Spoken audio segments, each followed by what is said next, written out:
This is my second video on not-for-profit organization. In the previous video, you have learned the difference between the receives and payments account and the income and expenditure account.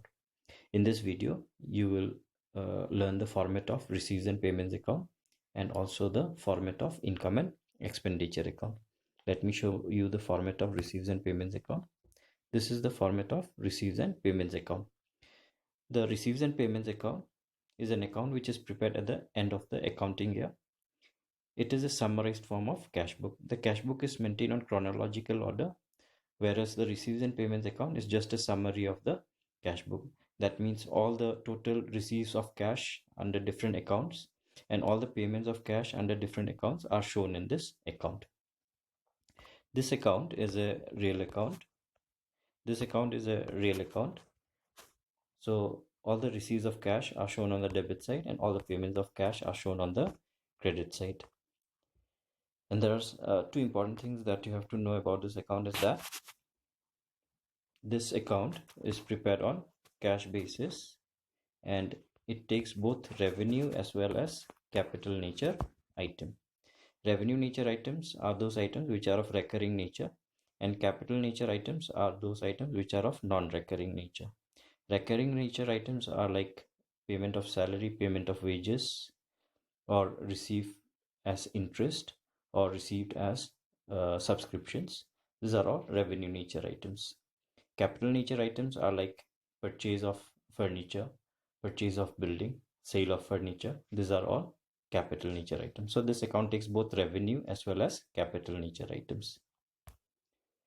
This account starts with the opening balance of cash and bank, followed by all the receives item, means the accounts which receive cash in the form, for example, subscription. How much is the total subscription received during the year, and how much general donation received during the year, how much amount received by sale of newspapers during the year, how much interest has been received on fixed deposit during the year in cash. Similarly, these are all revenue nature items. Similarly, there can be capital nature items, like for example, how much amount received from specific donations, total amount received from specific donations during the year, how much amount received by sale of fixed assets during the year. So all the receipts are shown to us the debit side. It starts with the opening balance of cash and bank. If it is a positive balance, it will start from the debit side as to balance BD. If it is a negative balance, it will start from the credit side by balance BD, because that is an overdraft. And all the payments are shown towards the credit side. For example, how much is the total payment of wages, how much is the total payment of rents and taxes during the year, how much payment of insurance during the year, how much payment of printing and stationery during the year. These are some of the revenue nature expenses. There can be capital natures also, like purchase of fixed assets, how much amount spent on purchase of fixed asset in cash during the year is all shown on the credit side. It ends with the closing balance of cash and bank. If it is a positive balance of cash, then it will of cash and bank, it will be shown towards the balance will be shown towards the credit side. It is a debit balance. If there is any overdraft of bank, it will be shown towards the debit side, though it is a credit balance. So it will be shown as to balance CD, and it is a bank overdraft. It is same as the cash book, the way we made the cash book. In the same way, it is shown here also. So you have understood the format of receives and payments account. Let me show you the income and expenditure account. Now this is the format of income and expenditure account. This account also is prepared at the end of the year and be prepared with the help of the receives and payments account. This is a nominal account. This is a nominal account. So all the expenditures are towards the debit side and all the income accounts are towards the credit side. There is something more which you have to know about this account is that, and it is very important from the accounting point of view, this account is prepared on accrual basis. That means it considers time. Then it takes only revenue nature items. It does not take capital nature item. It is same as the profit and loss account that we prepared last year. for a profit-making organization.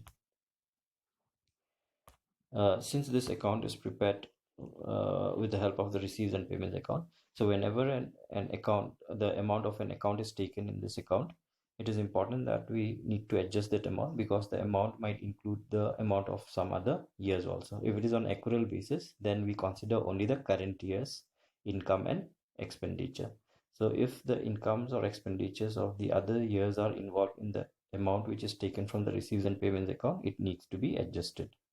That means if suppose for example we take salary, the total payment of salary made in cash during the year from the receipts and payment account is taken, then whenever this amount is taken in the income and expenditure account, we need to adjust that amount by removing those amounts of the other period, and we also need to add the outstanding or any advance paid for the current year in the previous years should be added together with the adjusted cash in order to show the total salary or total income for after adjustment of total income will be shown in this account, because this is prepared on accrual basis. So whatever expenditure or income, expenditure whether paid or not paid, whether income whether received or not received in cash, it will be recorded here, but it will not record the amount of the other periods, because it is maintained on accrual basis. And this account, it takes only revenue nature item. So all the revenue nature items, expenditure items are shown on the expenditure accounts are shown on the debit side, and all the incomes are shown on the credit side. Some of the examples are almost same like the profit and loss account. For example, depreciation, audit fees, printing and stationery, bank charges, postage and telephone, electricity, sundry expenses. All these are expenditure accounts, and they are of revenue nature. This is shown towards the debit side. Then incomes are like subscription, then general donations, dividend received from interest, sundry receipts, sale of newspapers. These are all incomes, and these are of revenue nature. So we it is the way of recording is almost like the profit and loss account. At the end, after recording all the expenditure and all the incomes, we check the total incomes. If the total income is more and the expenditure is less, then the difference we get it as surplus. And if all the expenditures is more, if all the expenditures compared with the incomes is more, then the difference is deficit. So I hope you understood the income and expenditure account, and what are the items that we take in this account and the nature of this account. Let me show you an example of an expense when we record it on accrual basis, when the amount is taken from the receipts and payments account, and also an income, an example of an income when we take the amount from the receipts and payments account. How do we adjust in order to show the actual expenditure or the actual income of the current year. Now, this is an example of an expense. It is an expense, and the expenses, miscellaneous expenses. Now, according to this question, it says the miscellaneous expenses paid during the year in cash is 21,500, and show the above information in the income and expenditure account for the year ended 31st March 2019. So we have to prepare the income and expenditure account for the year ended 31st March 2019. This 21,500, which is paid as cash during this year, the current year, it will be shown in the receipts and payments account on the payment side as miscellaneous expenses 21,500, because this is the actual cash paid during the year, that is 21,500. When we show this in the income and expenditure account, and suppose we are preparing the income and expenditure account for the year ending 31st March 2019, then this cash which is paid in the current year will be shown as two miscellaneous expenses 21,500. Now let us check the additional information. According to the additional information, they have given here the amounts of two accounting period. One is for the current year and one is for the previous year. That means 31st March 2018 is the previous year and 31st March 2019 is the current year. Now, here they have given that here they have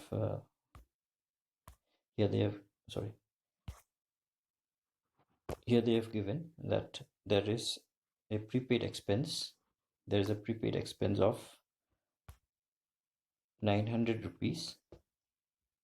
Prepaid means an advance expense of 900 rupees, which is paid in the year ended 31st March 2018. If an advance of miscellaneous expense is paid in the previous year and the amount which is paid is not clear for which year it is, then we always assume that it is for the next year. That means this amount is for the year 2019, which is paid in 2018. So if an advance of any expense is paid in the previous year and that amount belongs for the current year, then this amount will not be paid again in the current year. So this amount will not be present in this 21,500, but it belongs for the current year. Since it belongs for the current year, but it is not in this amount, because it is on accrual basis, we need to add this item.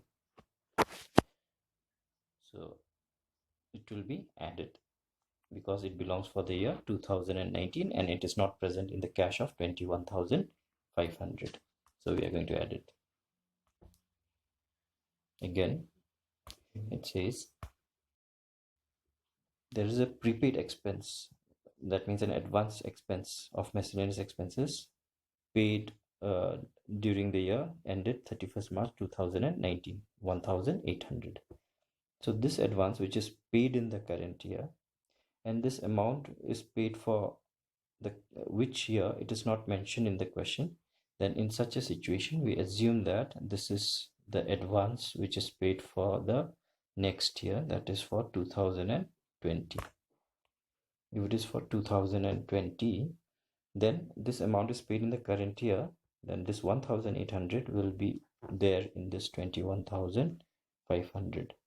Since it will be there in this amount of 21,500, but then it belongs for the next year, we cannot show it for the current year, that is 31st March 2019. We cannot show this amount. So what we are going to do here is we are going to subtract this from the amount of 21,500 because it belongs for 2020 and it is present in this cash of 21,500.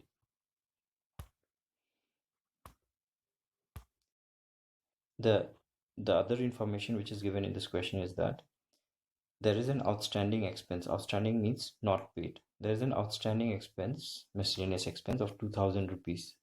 This is an outstanding for the previous year because it is for the year ending 31st March 2018. So this is an outstanding expense of the previous year.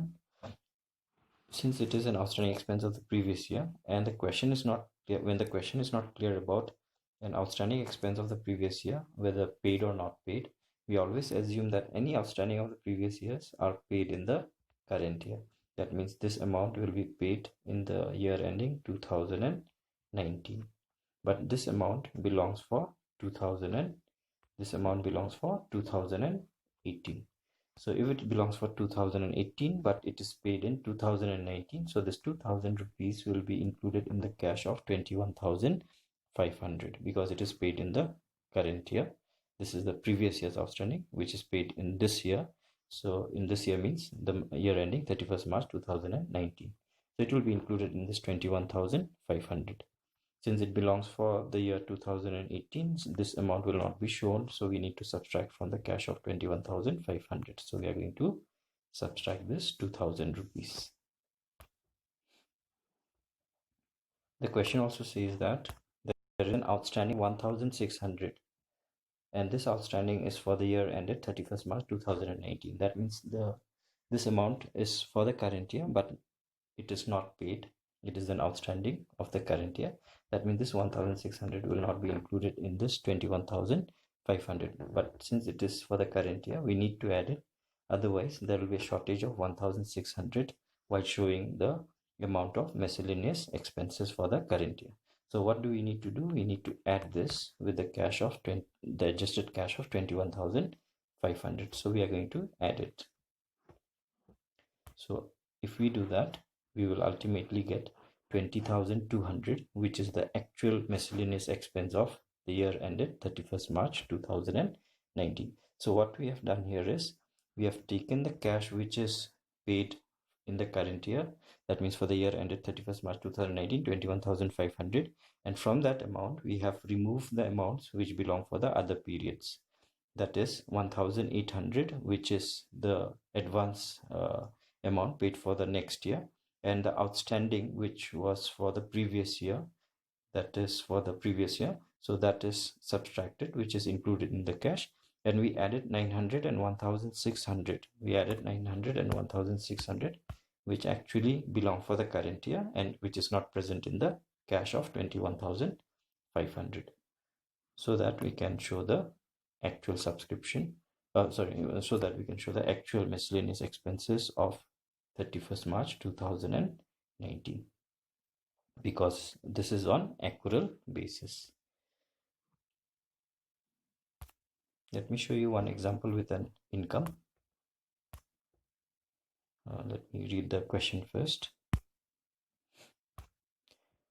This question says that show how the following information would appear in the income and expenditure account for the year ended 31st March 2017. So we have to prepare the income and expenditure account for 31st March 2017. So the information is like this. Subscription received for the year ended 31st March 2017 is 1,25,000. So this is the cash received as subscription in the current year, that is for the year ended 31st March 2017, it is 1,25,900.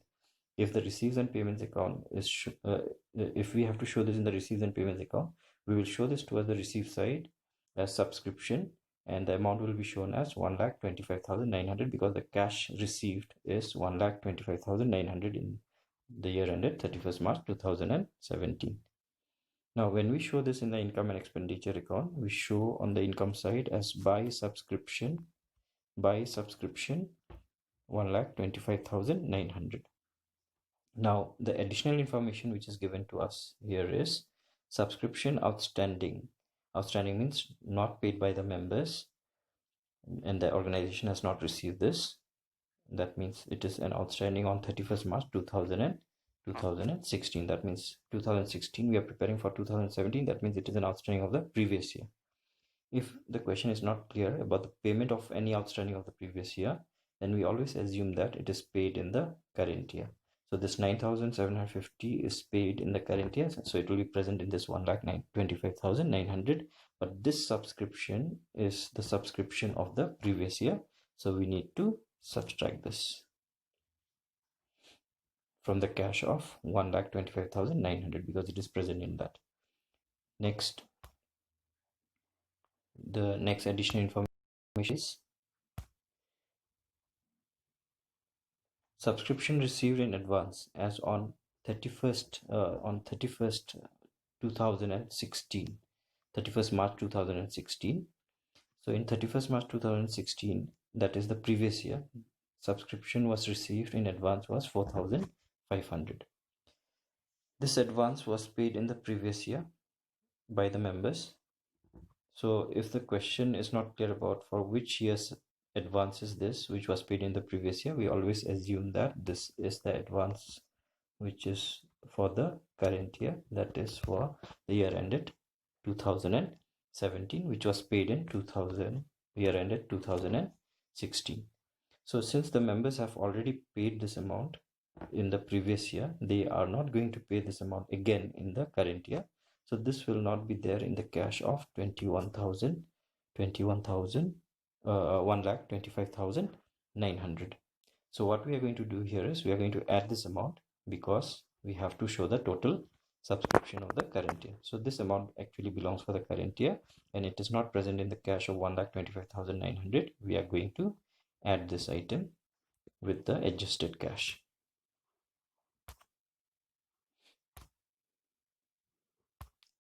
Now the next information it says subscription outstanding as on 31st March 2017. 2017 is the current year. So it is an outstanding. That means the members have not paid this and the organization has not received this, which belongs for the current year. So if it is for the current year and it is not received from the members, it will not be included in this cash of 1,25,900. So what we are going to do is we are going to add this so that we can show the total subscription for the year ended 31st March 2017. That means the current year. So we are going to add this because it is not there in the cash, but it belongs for the current year. Then the last adjustment says subscription received in advance as on 31st March 2017. 2017 and advance subscription is received from the member. This is the current year. Okay, so this advance is received in the current year, and the amount which is received in advance during the same year is 7,640, and this advance is not clear in this question. It is for which year? Then we always assume that it is for the next year, that is for 2018, but this is received in 2017 from the members. So since this amount does not belong for 2017, it belongs for 2018, so we have to remove this amount of 7,000. We have to remove this amount of 7,640 from the cash of 1,25,900 because it belongs for the next year. So after the adjustments, we will find that the total subscription is 1,21,480. So what we do here is that whenever we take an income, the cash which is received during the year from the receipts and payments account, we have to ensure that if there is any amount which belongs for the other period, we have to remove it. And if there is any amount which belongs for the current year, but it is not present in the cash, we need to add it so that we can show the total income. Here in this case, the income is subscription, so that we can show the total subscription of the year, current year. So the current year here is for the year ended 31st March 2017. So it is 1,21,480. So I think you have understood. So this is the format of the income and expenditure account which I have showed you a while before. This adjustment is nothing but the just showed you just now. I have given an example of miscellaneous expenses and I've given you an example of subscription. The only difference here is that they have written here as at the end means it is for the current year. At the end means it is the current year, and at the beginning means it is the previous year. Same thing is with the income also. At the end means current year and at the beginning is the previous year. So this is how we prepare the income and expenditure account, because it is on accrual basis and it is taken, the amounts are taken with the help of from the receipts and payments account. It is important that we need to adjust the amount and also add those amounts which actually does not belong for which actually belongs for the current year, so that we can show the amounts, the incomes as well as the expenditure of the current year, the total expenditure and the total income of the current year. I hope you are clear with this video, the format of the receipts and payments account and the format of the income and expenditure account. Thank you.